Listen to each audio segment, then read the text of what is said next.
السلام علیکم ورحمۃ اللہ وبرکاتہ۔ آج میں آپ کو سجدہ سہو کا پریکٹیکل طریقہ بتاؤں گا کہ سجدہ سہو کا پریکٹیکل طریقہ کیا ہے اور سجدہ سہو کب واجب ہوتا ہے، جس کی وجہ سے ہم سجدہ سہو کر کے اپنی نماز کو درست کرتے ہیں۔ یاد رہے کہ سہو کا معنی ہے بھول کر۔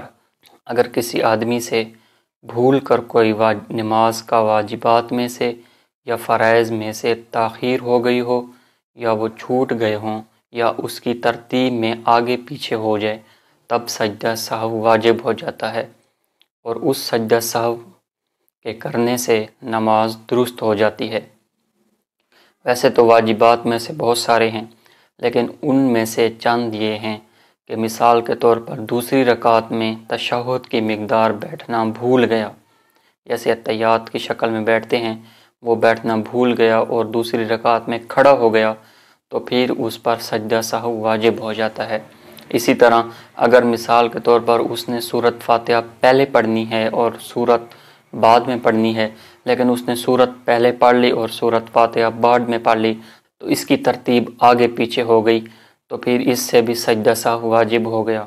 اور اسی طرح اگر کسی آدمی نے رکوع کرنا بھول گئے، تب بھی سجدہ سہو واجب ہو جائے گا۔ ایک بات اور بھی یاد رہے کہ اگر جان بوجھ کر اتحیات چھوڑ دی، یا رکوع چھوڑ دیا، یا سجدہ چھوڑ دیا، تب سجدہ سہو کرنے سے بھی وہ سجدہ سہو واجب ادا نہیں ہوگا، اس کی نماز درست نہیں ہوگی، اس کو دوبارہ لوٹانی ہوگی۔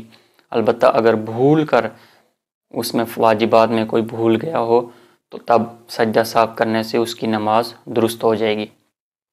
تو آئیں پریکٹیکل دیکھتے ہیں۔ مثال طور پر اگر آپ سے کوئی واجبات چھوٹ گیا، تو سب سے پہلے آپ نے اتحیات کی شکل آخری رکعت میں، جیسے یعنی کہ جب بھول گیا تب پوری نماز لوٹانی ہے، پوری نماز مکمل کرنی ہے۔ 4 رکعتیں ہیں تو پھر 4 رکعتیں مکمل کرنی ہیں، تو آخری رکعت میں تشہد پورا پڑھنا ہے، جیسے اشہد اللہ الہ الا اللہ اشہد ان محمد عبدہ ورسولہ، درود شریف اور اس کے ساتھ دعا نہیں پڑھنی، بلکہ عبدہ ورسولہ پڑھ کر اس کے بعد سلام پھیر دینا ہے۔ ایک سلام پھیرنا ہے، السلام علیکم ورحمۃ اللہ، ایک سلام پھیر کر اس کے بعد فوراً سجدے میں چلے جانا ہے، جیسے السلام علیکم ورحمۃ اللہ، اللہ اکبر، سبحان ربی الاعلیٰ، سبحان ربی الاعلیٰ، سبحان ربی الاعلیٰ، اللہ اکبر، اللہ اکبر،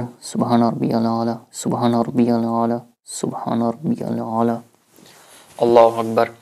اسی طرح 2 آپ نے سجدے کرنے ہیں، 2 سجدوں کے بعد آپ نے پھر مکمل اتحیات پڑھنی ہے، پھر درود شریف پڑھنا ہے، پھر دعا ربی جعلنی پڑھنی ہے، اس کے بعد سلام پھیر دینا ہے۔